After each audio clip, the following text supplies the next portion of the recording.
Bem, pessoal, vou falar para vocês aqui da discite, né? Discite é infecção nessa região aqui do disco, né? Então, o que acontece? Eu vou explicar para vocês porque é uma doença chata, uma doença séria que você tem que cuidar. De um modo geral, o disco da gente é uma região que está num local muito protegido. É muito raro a gente ver uma infecção nessa região de forma espontânea, mas pode acontecer. Qualquer infecção pode pegar a corrente sanguínea e dar em qualquer local do corpo. Inclusive o disco, por ser vascularizado, uma série de coisas, é um dos possíveis focos, mas não é tão comum. O mais comum é quando a gente vai fazer algum tipo de procedimento cirúrgico na coluna, e aí pode ser um tratamento de hérnia de disco, o que quer que seja. Esse procedimento levar a uma infecção aqui no local do disco, e essa infecção aqui no local do disco gerar uma discite.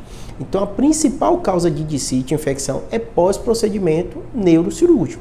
A gente vai operar uma hérnia, vai operar um tumor, vai fazer uma laminectomia, a bactéria que está no nosso corpo, está na nossa pele, fica adormecida às vezes em algum local aqui, de repente, dessa infecção. Então, essa é disparada, essa principal coisa. Qual é o difícil? O difícil é quando o paciente, por exemplo, tem infecção em outro local, pode dar aqui, ou o usuário, às vezes, de droga também, a bactéria pode vir, cair na corrente sanguínea e cair aqui. E, às vezes, é difícil de se identificar, porque o paciente, às vezes, só tem dor. Dor. A bactéria vai, é um local excelente para a bactéria, ela vai crescendo nessa região, o paciente vai ficando com dor. Às vezes, quando a gente descobre esse disco já foi quase todo consumido, está até um osso colado com o outro e dá muita dor também no paciente desse.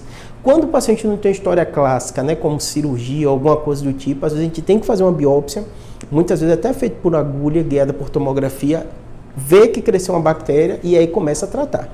E por que eu falei que o tratamento é chato no início, é uma doença chata? Porque muitas vezes, como é um local, apesar de bem vascularizado, os antibióticos eles não chegam tão fáceis lá, e osso também acontece a mesma coisa, osso da coluna, você tem que às vezes dar antibiótico por muito tempo, até esse paciente melhorar, e muitas vezes, por causa da dor que ele está sentindo, desse disco que foi inflamado, que teve lesão, às vezes o paciente acaba evoluindo com dor crônica.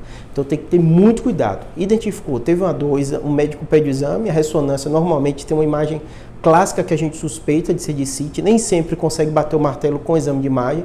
A maioria das vezes a gente tem que saber que a gente é, então vai fazer uma biópsia, mandar para a cultura, mandar para anátomo, os tumores também podem confundir e posteriormente fazer o tratamento, tá bom? Espero que tenha ajudado.